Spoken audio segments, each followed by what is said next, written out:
4 negara yang hancur akibat korupsi. Pertama, Sudan. Dulunya Sudan merupakan negara kaya karena hasil tambangnya yang melimpah. Bahkan tambang emasnya bisa menghasilkan ribuan ton emas. Sayangnya negara ini harus bangkrut dan hancur akibat korupsi hingga dilanda kemiskinan yang sangat parah. So, like video ini jika kamu setuju koruptor di Indonesia dihukum mati dan dimiskinkan. Kedua, Somalia. Somalia masuk ke dalam daftar negara terkorup di dunia. Maraknya praktik korupsi di Somalia menjadikan negara ini sangat miskin. Padahal Somalia melimpahkan kekayaan alam dan hewan ternak yang bisa dijadikan komoditi ekspor. Ketiga, Afghanistan. Afghanistan termasuk negara dengan kekayaan sumber daya alam berupa emas dan tembaga yang melimpah. Namun negara ini juga harus hancur karena dilanda konflik dan praktik korupsi yang merajalela. Indeks korupsi di Afghanistan mencapai angka 8 dan masuk ke dalam negara dengan tingkat korupsi tertinggi di dunia. Keempat, Kenya. Dulunya Kenya memiliki hasil tambang yang sangat banyak. Namun karena ulah para pejabat yang korup, Kenya menjadi negara yang sangat miskin. Banyak uang negara yang masuk ke kantong-kantong pribadi para pejabat. Korupsi yang merajalela membuat kondisi Kenya semakin terpuruk dan menjadi salah satu negara yang hancur karena praktik korupsi. Jadi itulah 4 negara yang hancur akibat praktik korupsi. 3 alasan kenapa korupsi sulit dihilangkan di Indonesia. Kasus korupsi di Indonesia masih belum bisa dihentikan, guys. Kasus demi kasus pun mencuat. Yang terbaru adalah kasus korupsi timah yang melibatkan suami artis Sandra Dewi. Lantas kenapa kasus korupsi di negeri ini sulit untuk dihilangkan? Berikut alasannya.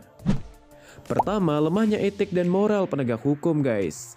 Menurut Guru Besar Fakultas Hukum Universitas Pasundan yaitu Anton F. Susanto, lemahnya etik dan moral penegak hukum jadi penyebab pemberantasan korupsi di Indonesia sulit ditegakkan. Terbukti beberapa koruptor di Indonesia mendapatkan hukuman yang sangat ringan jika dibandingkan koruptor di luar negeri. Kedua, lemahnya budaya jujur di Indonesia. Almarhum Kasino Warkop pernah mengatakan bahwa bangsa ini tidak kekurangan orang pintar, tapi kekurangan orang jujur, guys. Perilaku korupsi sangat erat kaitannya dengan tingkat kejujuran pejabat dan masyarakatnya. Sebuah studi tentang tingkat kejujuran negara di dunia mengungkapkan bahwa Indonesia berada di peringkat 33 dari 40 negara di dunia. Hal tersebut menyatakan bahwa tingkat kejujuran di Indonesia masih sangat rendah, guys. So, jika kamu termasuk orang yang jujur, like video ini. Kebiasaan perilaku jujur di Indonesia masih jauh ketinggalan dibandingkan Thailand yang menempati posisi ke-28 dan India di posisi ke-30. Ketiga, serakah dan tidak takut pada Tuhan, guys. 4 negara yang menerapkan hukuman mati bagi para koruptor.